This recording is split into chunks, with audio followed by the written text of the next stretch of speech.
Number 24. Where in the eye is the greatest concentration of cells that allow humans to see color? So there are a few parts in the eye that receives the light energy or the light. One part is called retina, the other one is called fovea.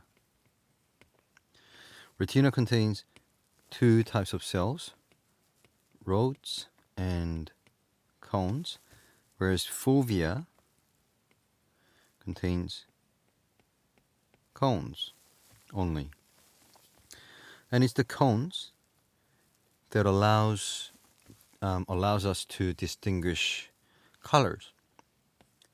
So RGB, like red, green, blue colors.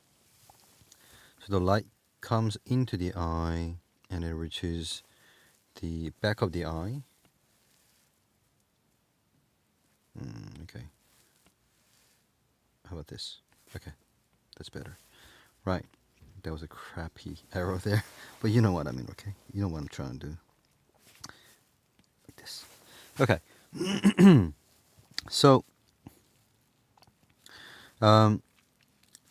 B is retina and C is fovea. And of course, retina does have cones, but not as much as fovea because fovea has like cones only.